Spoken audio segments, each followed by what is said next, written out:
So hello everyone, welcome back to our channel Shikshavani. मेरा नाम ऋषिका पांडे है। तो हम कंटिन्यू करेंगे अपने chapter how do organism reproduce को। हम लोग रिप्रोडक्शन के बारे में पढ़ रहे थे। हमने एसेक्सुअल रिप्रोडक्शन के बारे में पढ़ा था कि कैसे एक पेरेंट इन्वॉल्व होता है और इसमें कोई स्पेशल सेल्स नहीं होते, और इसके हमने कई सारे मेथड्स पढ़े थे।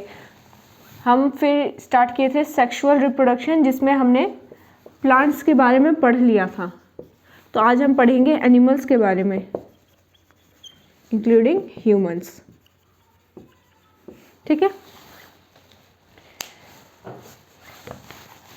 तो जैसे हम जानते हैं कि सेक्सुअल रिप्रोडक्शन में क्या होता है, हमने फ्लावर में भी पढ़ा था। तो फ्लावर में एक चीज़ जाना था कि एक मेल होता है, मेल गैमेट होता है, एक फीमेल गैमेट होता है। तो मतलब एक दो पेरेंट्स होते हैं, एक मेल होता है, एक फीमेल होता है। वैसे ही जब हम एनिमल्स का पढ़ेंगे तो उसमें आते हैं father, a mother and father.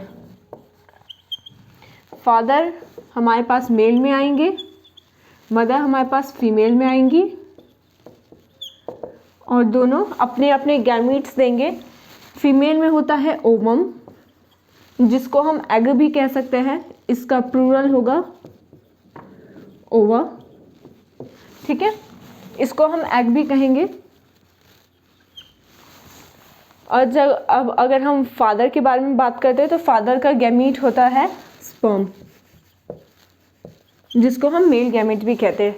Ovum, ओवा और एग ये बोला जाए तो कंफ्यूज नहीं होना, क्योंकि बात हम फीमेल गैमेट की कर रहे हैं। ठीक है, ये दोनों स्पेशल सेल्स होते हैं, और सब सेल्स होते हैं ना, सेल्स होते हैं उन सबसे अलग होते हैं ये थोड़े। इनको हम कहेंगे रिप्रोडक्टिव सेल्स कह सकते हैं। ये तो मैंने पहले भी बताया, रिप्रोडक्टिव सेल्स या फिर सेक्स सेल्स या फिर गैमीट्स। ठीक है, इन्हीं को हम कहते हैं। तो हमने पता किया कि फीमेल गैमीट, मेल गैमीट क्या क्या है। तो इसके बाद हम पढ़ेंगे कि गैमीट, हम डायग्राम देख लेते हैं दोनों का थोड़ा।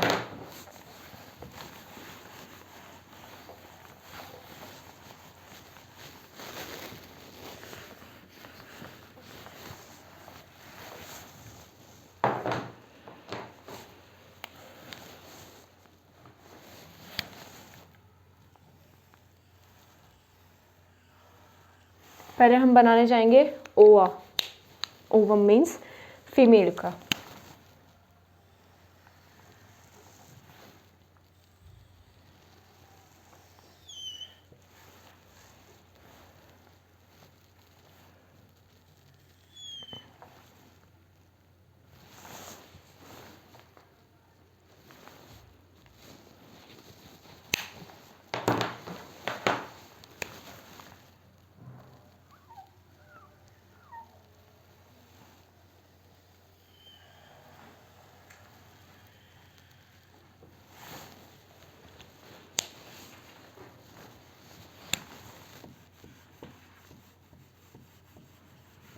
तो ये हमारा बना फीमेल का एग।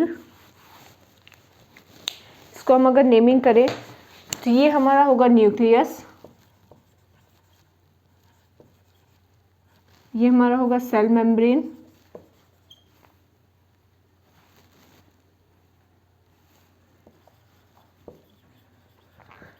ठीक है।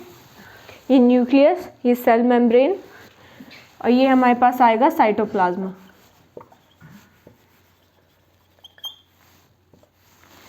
तो ये हुआ फीमेल का। अब मेल का भी अब बनाते हैं स्पर्म।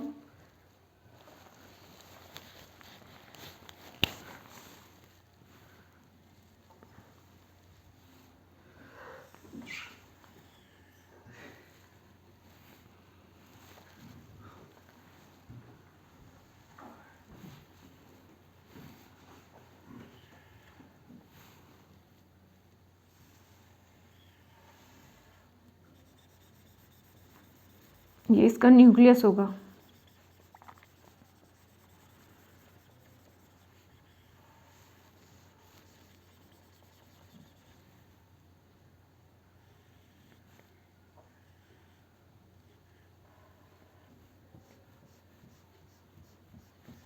और फिर यहाँ बनेगा इसका टेल।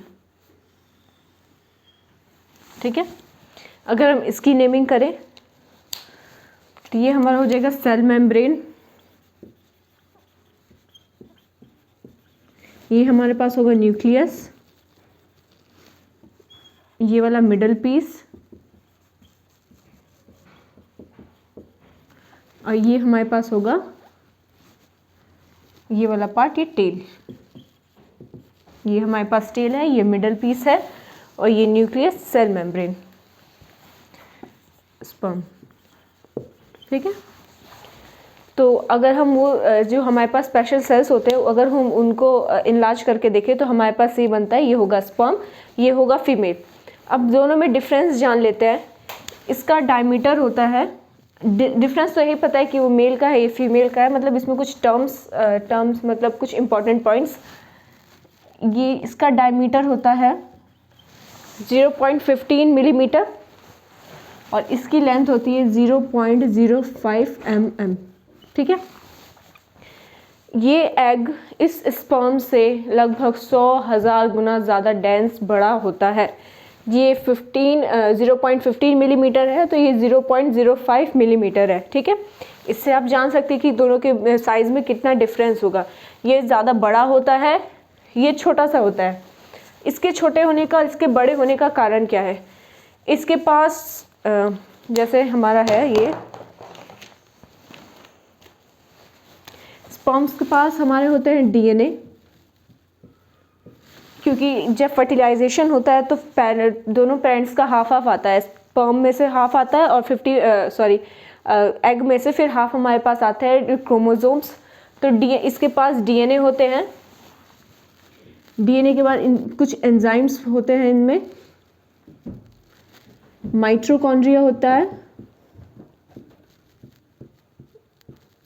माइटोकॉन्ड्रिया के बाद देखें तो इनमें एनर्जी थोड़ी सी होती है कि ये जाके फीमेल के ओम को सर्च करके उससे जाके फर्टिलाइज कर जाए। इसके पास एनर्जी किस लिए चाहिए? क्योंकि इससे फर्टिलाइज होना है। तो वो जब ट्रैक से होके गुजरेगा, रिप्रोडक्टिव ट्रैक से होके गुजरेगा, तो इसको एनर्जी चाहिए कि इसको जाके ढूंढे और जाके फर्टिलाइज करे। ठीक है। तो ये हमारे पास होता है स्पर्म के पास।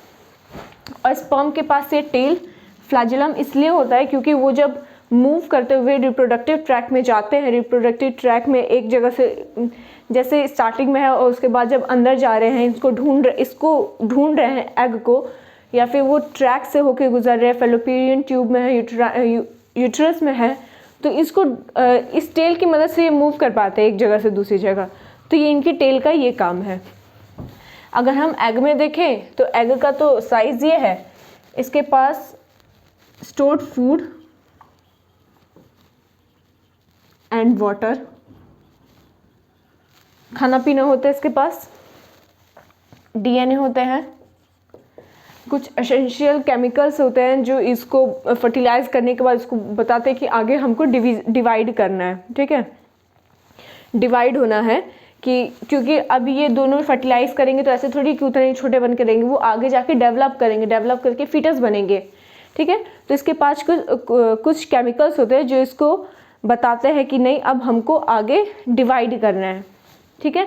तो ये तो हुआ स्पर्म का, ओवम का। इसके पास फूड होगा, डीएनए होगा, कुछ केमिकल मटेरियल्स होंगे। ठीक है। और जब भी डिवाइड करने लग जाएंगी, डिवाइड करने के बाद जब एम्ब्रायो का फॉर्म आएगा तो यूटेराइन वॉल पे जाके ये एम्बेड हो जाएगा। ठीक है। तो ये था एग, ये हुआ ओवम। तो हम आगे पढ़ते हैं।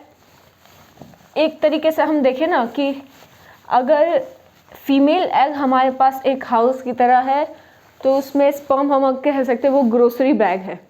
अगर ओवम एक हाउस है तो स्पर्म हमारे पास एक ग्रोसरी बैग है। ठीक है। तो हमने पढ़ा दोनों के बारे में, कुछ टर्म्स बता रही हूँ जो आगे जाके मदद मिलेंगे उससे। वो है zygote, embryo and fetus. Zygote, embryo, fetus. ये फोटस मैंने लिखा है लेकिन इसको बोलते हैं फीटस। ज़ायगोट वो होता है जैसे ये एग है और ये हमारे पास स्पर्म आ गया। ठीक है। एग है और ये स्पर्म है, जब दोनों मिलके फर्टिलाइज करेंगे, ठीक है, ये मान लो इसका हेड यहाँ तक आ गया क्योंकि उसी में न्यूक्लियस है, डीएनए पैकेट्स हैं, ठीक है, तो टेल बाहर ही रह जाता है, इसका वो अंदर आ गया। तो ये दोनों सिंगल सेल मिलके एक सिंगल सेल बनाते हैं, ठीक है, उसको हम कहेंगे जाइगोट। दोनों का फर्टिलाइजेशन होगा, फर्टिलाइजेशन होकर जो सिंगल सेल बनाएंगे उसको हम जाइगोट कहते हैं। और यही जाइगोट जब आगे जाके 2 में, 2 से 4 में, 4 से 8 में डिवाइड होंगे, ठीक है, और डिवाइड होने के बाद एक टाइम आएगा जिसमें हम ना बच्चे को पहचान नहीं पाएंगे कि वो बच्चे की आंख कहाँ है, बच्चे का नाक, बच्चे का हाथ क्या है। वो वाली स्टेज होगी, वो एम्ब्रायो होगी, और वो एम्ब्रायो जाके यूट्राइन वॉल पे, जैसे फीमेल का रिप्रोडक्टिव है सिस्टम, तो इस एम्ब्रायो में जाके मतलब ये यूट्रस में जाके यूट्राइन वॉल पे कहीं जाके इम्बेड हो जाएगा। पहले जाइगोट है, दोनों सिंगल सेल ने मिलके एक सिंगल सेल बनाया, फिर वहाँ से अलग अलग पार्ट 2 सेल्स में 2 डिवाइड हुए, फिर 4 में डिवाइड हुए, फिर 8 में डिवाइड हुए। डिवाइड होने के बाद एम्ब्रायो वाली स्टेज आएगी जिसमें हम बच्चे का कुछ आइडेंटिफाई कर ही नहीं पाएंगे। वो आइडेंटिफाई जब नहीं कर पाते हैं, वो वाली स्टेज हम एम्ब्रायो कहते हैं, और वो एम्ब्रायो हमारे यूट्राइन वॉल में जाके हमारी एम्ब्रायो एम्बेड होती है, ठीक है। और एम्बेड होने के बाद उसमें जो डेवलपमेंट आती है, जिसमें हम पता कर लेते हैं कि बच्चे का आँख, नाक, हाथ है, उस स्टेज को हम फीटस कहते हैं। एम्ब्रायो के बाद से बड़े होने तक के स्टेज में जो बच्चा होता है उसको हम फीटस कहते हैं। जब बच्चा पैदा हो जाता है तो हम उसको बेबी कह देते हैं, यंग वंस, ठीक है। तो ये इन तीनों में डिफरेंस होता है, जाइगोट, एम्ब्रायो एंड फीटस। पहले जाइगोट होगा, फिर जाइगोट से एम्ब्रायो बनेगा, एम्ब्रायो से फीटस बनेगा। ये तो हमने जाना कि इन सब के टर्म्स, फर्टिलाइजेशन के बारे में जाना। फर्टिलाइजेशन के 2 टाइप भी हैं, ठीक है। फर्टिलाइजेशन में पहला है इंटरनल फर्टिलाइजेशन।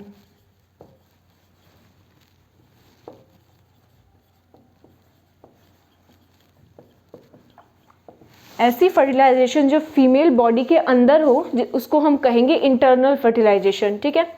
जैसे स्पर्म आया फीमेल में तो वो इंटरनल फर्टिलाइजेशन, ह्यूमन में इंटरनल फर्टिलाइजेशन होता है। जैसे अगर मैं कुछ एग्जांपल्स बोलूँ तो उसमें आते हैं हमारे पास मैमल्स, रेप्टाइल्स, बर्ड्स, इंसेक्ट्स, कुछ मोलस्कस जो डायनासोर्स है, और कुछ स्पॉन्जेस। ये सब हमारे इंटरनल फर्टिलाइजेशन करते हैं, मतलब स्पर्म फीमेल बॉडी के अंदर जाता है, ना कि ये लोग बाहर एक्सटर्नल फर्टिलाइजेशन करते हैं, ठीक है। इसमें बस एक चीज़ ज़रूरी होती है कि स्पर्म आए, मेल का स्पर्म आए, एक चीज़ ज़रूरी होती है, और फिर पूरी डेवलपमेंट फीमेल बॉडी में होती है, ठीक है। इसमें कंट्रोल हमारी फीमेल के हाथ में होता है, ठीक है। कंट्रोल हमारी फीमेल के हाथ में होगा कि इंटरनल फर्टिलाइजेशन है, पूरी डेवलपमेंट बच्चे के अंदर ही होगी। जब बॉडी के अंदर हो रही है तो इन्वायरमेंट तो कुछ उस पर इफेक्ट डाल ही नहीं सकता, इन्वायरमेंट तो बॉडी के हिसाब बॉडी पे डालेगा। जब बॉडी पे डालेगा तो हम उसको कैसे भी प्रिकॉशंस लेके ठीक कर लेंगे, लेकिन जो बच्चा है वो फीमेल बॉडी के अंदर रहेगा तो वो फीमेल उस पर कंट्रोल कर सकती है। इसके कुछ एडवांटेजेस एंड डिसएडवांटेजेस भी हैं। एडवांटेजेस में कह दे, पहला है कि female can choose mate. Female वो चूज कर लेगी कि किससे उसको मेट करना है।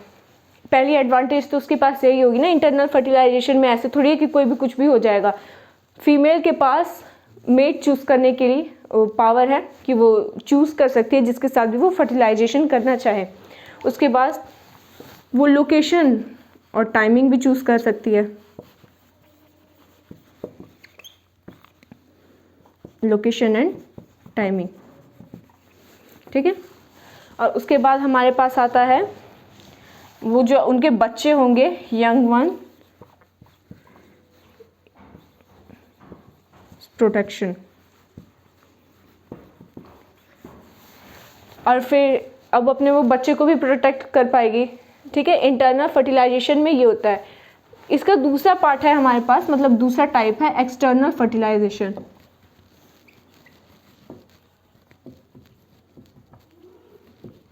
एक्सटर्नल से ही नाम सुन रहे हैं, मतलब बाहर, जो फर्टिलाइजेशन बॉडी से बाहर हो, ठीक है। इसका मीडियम मेनली वाटर होता है, मेनली वाटर, या इसके अलावा कोई मॉइस्ट प्लेस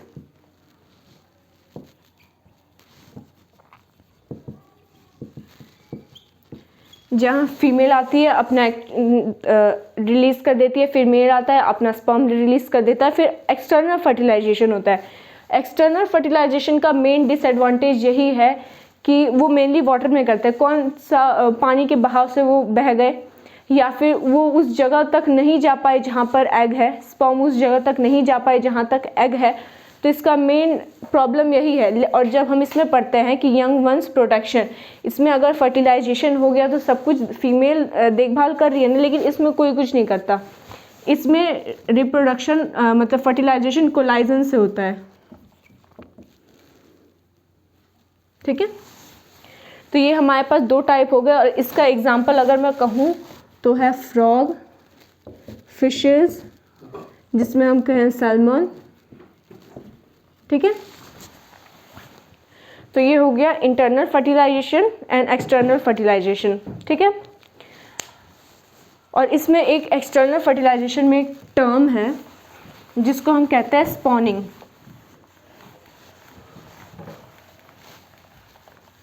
स्पॉनिंग का मतलब है fertilization of sperm and ova in external method called spawning।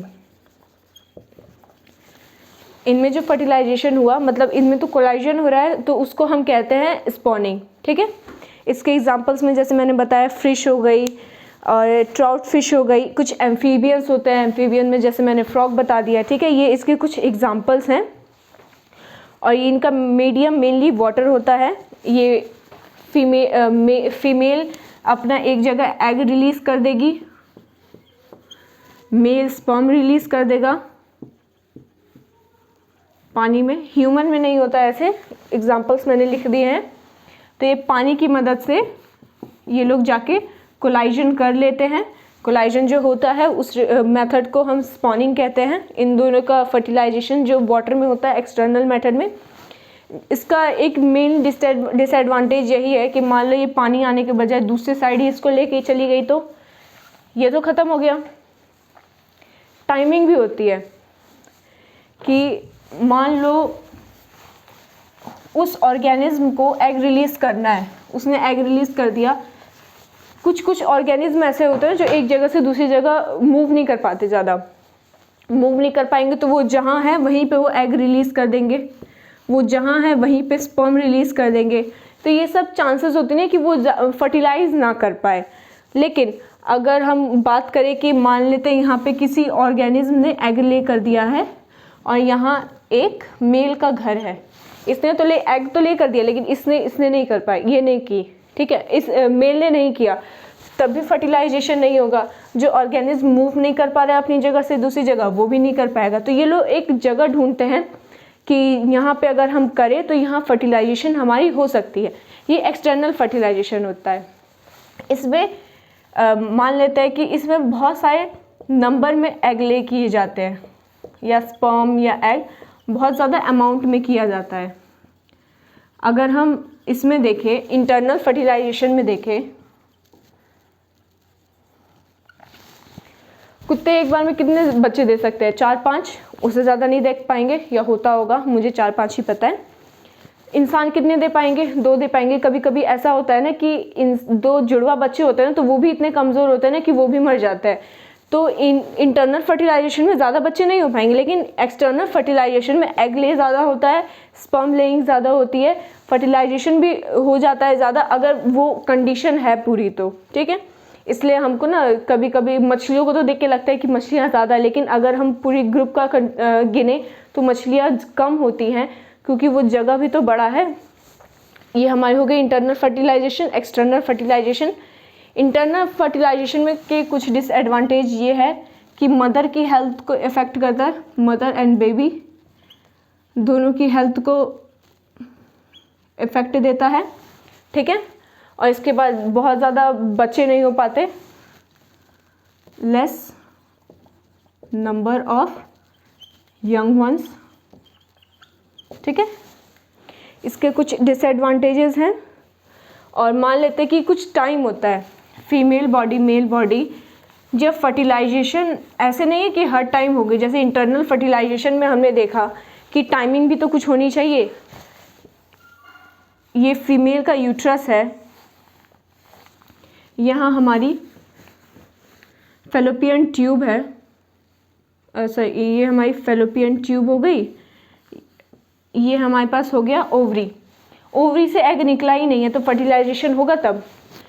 Ovary से एग निकला ही नहीं है तो फर्टिलाइजेशन नहीं होगा। ह्यूमन में इंटरनल फर्टिलाइजेशन में ये है कि उनमें भी एक टाइमिंग होती है कि किस टाइम पे एग रिलीज होगा, किस टाइम पे स्पर्म रिलीज होगा कि फर्टिलाइजेशन हो जाए। और एक्सटर्नल फर्टिलाइजेशन में भी यही होता है कि लोकेशन और टाइम उनको भी देखना पड़ता है। ये हो गया, मान लेते हैं अगर यहाँ पे एग रिलीज हो गया तो आके स्पर्म से वो मेट हो जाएगा, फर्टिलाइज हो जाएगा, लेकिन एग रिलीज नहीं हुआ तो उस मेटिंग का कोई फ़ायदा नहीं होगा, उससे बच्चा होगा नहीं, ठीक है। तो ये था सेक्सुअल रिप्रोडक्शन, जिसमें हमने इंटरनल और एक्सटर्नल पढ़ा। कभी कभी होता है ना कि बच्चा मेल हो फीमेल हो, वो टेम्परेचर पे भी डिपेंड होता है। टेम्परेचर डिपेंडेंट सेक्स डिटर्मिनेशन, ये ज़्यादातर हम रेप्टाइल्स में देखते हैं। जिसके बारे में मैंने अभी लेटेस्ट सुना था वो था सी टर्टल। सी टर्टल में ना ज़्यादा बच्चे फीमेल हो गए। टेम्परेचर डिपेंडेंट सेक्स डिटर्मिनेशन,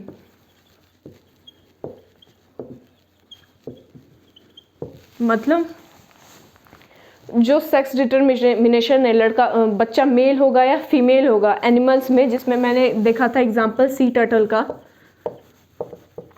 उसमें टेम्परेचर के कारण बहुत ज़्यादा बच्चे फीमेल निकल रही थी। फीमेल इसलिए निकल रही थी क्योंकि उनमें है टेम्परेचर अगर 27.7 डिग्री सेल्सियस से नीचे जाता है तो बच्चा मेल होता है, और 31 डिग्री से ऊपर जाता है तो बच्चा फीमेल होता है।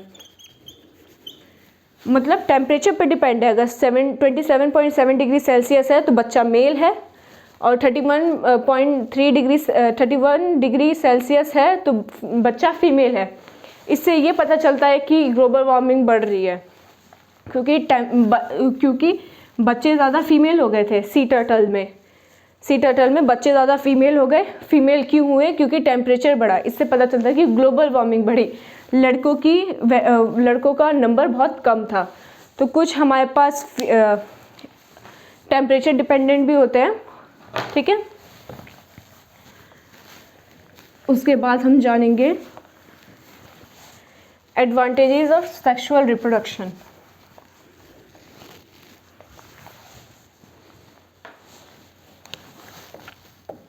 Advantages of sexual reproduction. हमारे नेचर को वेरिएंस पसंद है, variety in species as nature likes. जैसे मैंने बोला नेचर को वैरायटी पसंद है, तो जो स्पीशीज़ होंगी सेक्सुअल रिप्रोडक्शन होगा उसमें फीमेल से भी आएगा क्रोमोसोम्स, मेल से भी आएंगे क्रोमोसोम्स, डीएनए आएंगे। तो क्या होगा कि अगर 50% फीमेल है 50% मेल है तो नए नए कॉम्बिनेशंस बनेंगे। नए नए कॉम्बिनेशंस बनेंगे तो नई नई वेराइटीज़ देखने को मिलेगी, वेरिएंस देखने को मिलेगा, ठीक है।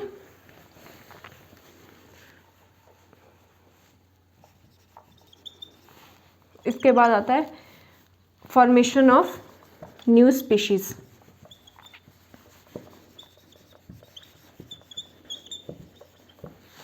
शायद इससे पहले मैंने एग्जाम्पल ये दिया हो या ना दिया हो, लेकिन अगर बैक्टीरिया है, बैक्टीरिया का ग्रुप है पूरा, कॉलोनी है बैक्टीरिया की, उसमें से एक बैक्टीरिया ऐसा निकल जाता है जो हीट रेजिस्टेंट है।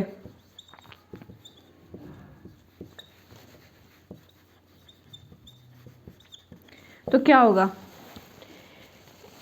ये सब सारे तो एक जैसे हैं, लेकिन इसमें इसके डीएनए में कुछ मॉडिफिकेशंस आई, जीन में मॉडिफिकेशंस आई, अब पता निकल गया कि ये हीट रेजिस्टेंट है। तो ये आगे चल के डिवाइड होगा, फिर वो आगे डिवाइड होंगे, वो डिवाइड होंगे, तो ये चल के एक नई स्पीशीज़ ही बन जाएगी। ये आगे चल के ये स्पीशीज़ बन जाएगी, हीट रेजिस्टेंट स्पीशीज़ बन जाएगी। ऐसे ही जो फॉर्मेशंस होते हैं, न्यू स्पीशीज़ के फॉर्मेशंस सेक्सुअल रिप्रोडक्शन के कारण ही आते हैं। जीन में मॉडिफिकेशंस आती है, और जीन में कुछ ऊपर नीचे हो जाता है तो नई स्पीशीज़ भी बन जाती है। ठीक है, ये तो इसके कुछ एडवांटेजेस हो गए। कभी ये सोचा है कि फीमेल से अगर 23 पेयर ऑफ क्रोमोसोम्स आता है, मेल से फिर 23 पेयर्स ऑफ क्रोमोसोम आता है, तो फिर वो डबल क्यों नहीं हो जाता? डबल इसलिए नहीं हो जाता क्योंकि वो ओवम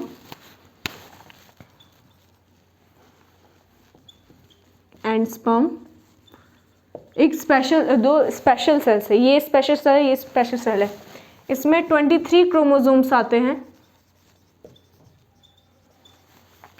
इससे भी 23 क्रोमोसोम्स आते हैं,